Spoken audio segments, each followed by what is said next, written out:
Well, I think what Joy was arguing was that she was never in blackface because she intended her blackface Halloween costume to be an homage to Black Homage. women. That's what she said. It Yes. was an homage.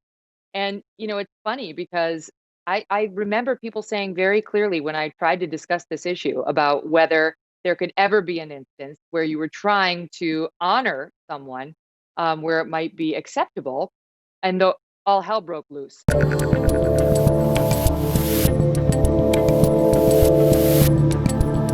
This is where, for someone like me that used to be I was a lefty, I was a Democrat, the whole thing, where it's like every message that now pretty much comes out of the left is this is a racist nation. This is racism, racism, racism. And then the average person, if you cite any of those studies, or if you read any book by Thomas Sowell or listen to any talk by Larry Elder, Yeah. they'll somehow tell you that, well, they'll actually call those guys sellouts or Uncle Toms or something else. But then even the fact that you've cited them, they'll use as proof of your racism because you found a Black person that agrees with you. And it's almost like Yeah. there's just nothing left to talk about. It's very depressing, actually. I mean, I think for, me and you, like, I don't really care. Like, it's fine. You can call me whatever you want to call me. I'm going to say what's Yeah. true. I am going to say the facts. And if you don't like the facts, you don't have to listen to me. Great. You can go, you want to write up what I said, good, bad, or ugly? Go for it. That's just more exposure of my worldview. But you don't have to listen. Um, I think that it's more problematic for, the civilians, if you will, right? People who don't engage in punditry for a living because they're scared. They've genuine, and I would say like the most disturbing part about the end of my time at NBC was the message it sent to, the folks on the street, which is you say one quote Yeah. wrong thing, you're dead. You're dead. And that is just not the country most of us want to live in. It really upsets me when I see what's happening with teenagers, like these teenagers who are getting their lives ruined because they say and do stupid stuff, just like we all said and did stupid stuff. And no more in today's day and age. You're done.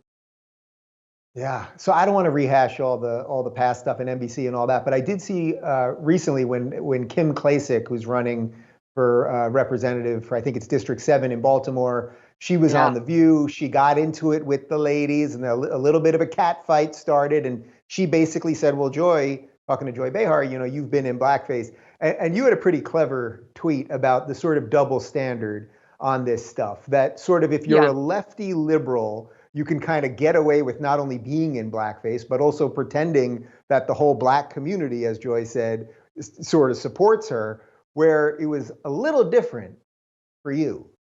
Well, I think what Joy was arguing was that she was never in blackface because she intended her blackface Halloween costume to be an homage to Black Homage. women. That's what she said. It Yes. was an homage. And, it's funny because I remember people saying very clearly when I tried to discuss this issue about whether there could ever be an instance where you were trying to honor someone, where it might be acceptable, and all hell broke loose. And so I was waiting to see, she works for ABC. I was waiting to see a report on World News Tonight, right? Like they did with me, on GMA, like they did with me, on NBC. But NBC was totally interested in my comments, but I didn't see Yeah. Lester Holt cover Joy Behar's comments.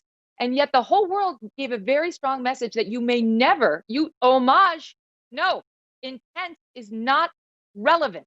It's not. And even just last week, Chris Rock was saying intent is relevant in talking about why he forgave Jimmy Kimmel or Jimmy Fallon for Mhm. playing him with blackface on.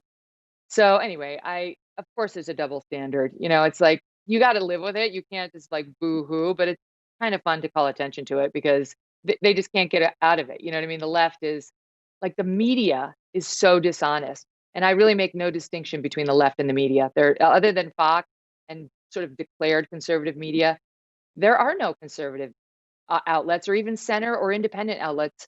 They're all left. So that's actually kind of where I wanted to go next. So what do you make of just generally like the state of journalism? Well, first off, do you consider cable pundits and all of the faces, and even, what I do and the other people that are doing this on YouTube and everywhere else, Like, do you consider all of us journalists? Like, I don't consider myself a journalist. I'm telling people what I think, I'm interviewing people, but I'm not out in the field, collecting information and reporting on it. I can read a story and process it and tell people what I think. But I think a lot of people think that Don Lemon is a journalist. Like, I don't consider him or Chris Cuomo a journalist, or even Tucker I don't consider a journalist. Do Well, you think that I even mean, matters, like what we're calling them? I think it matters. I think there's still a distinction between journalists and pundits and, opinion journalists. That's another sort of category. I think the problem with somebody like Lemon or Cuomo is they're not honest about it. They actually think they're straight news journalists. So I'm told is Rachel Maddow. She thinks she's a straight news journalist. And I've got no beef with Rachel Maddow. It's fine. She can say what she wants every night, but let's not pretend it's fact that it's Mm, journalistically sound. It's not. And you need look no further than her coverage of Russiagate for proof of that. yeah. I think it's amazing that they'll put those guys on CNN out there at a presidential debate as moderators, trying to pawn them off to the audience as straight news guys. That they are not straight news journalists. They're not. And even like Fox would never use Tucker for a presidential debate. But Tucker, he is a journalist. He's got a background in journalism, but he's morphed over to the opinion side, right? Like, but Mhm. his background is in journalism. But I think he's morphed over to the opinion side, and he doesn't make any, you know, secret of that. Fox News would never have Sean Hannity sitting there anchoring a presidential debate, or at least they wouldn't have when I was there, because they Mhm. understood you got the journalists, like Harris Faulkner and Brett Baer, who do journalisming, and then you got the appendant, Journalism. journalisming, and then you got the Yeah. opinion folks who are great at what they do. Yeah. Do you think journalism can come back? I mean, you probably see me do it on Twitter all the time, but every time I have to write the word journalist or journalism, I have to put air quotes around it because it seems Mm. just so absolutely far gone. I don't have a lot of hopes for it. I got to be honest. I don't know Yeah. that it can. I think more and more we're moving into this land where there's no demilitarized. Let me try to say that again. There's no demilitarized zone. It's like they're forcing you to pick a side, and I don't think that. I'm not sure people really even want, you know, crazy sort of Uncle Walter. He wasn't crazy, but you know what I mean? Like the sort of let me tell you the news anymore. I Hmm. think they kind of want spin. They want a little bit of their worldview reflected. And I actually think that that's why some of the Fox News journalists do so well. Like if you watch Brett Baer's program, he understands who his audience is. It is not a newscast that reflects what you read in the New York Times, right? This is what I used to do on the Kelly File. So you understand who you're programming to, right?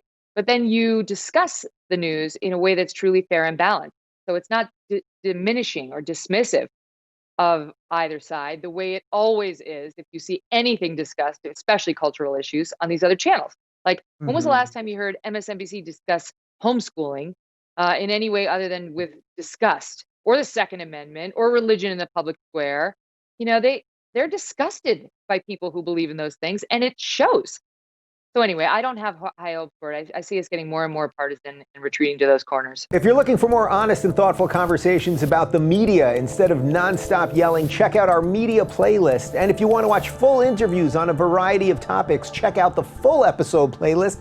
They're both right over here. And to get notified of all future videos, be sure to subscribe and click the notification bell.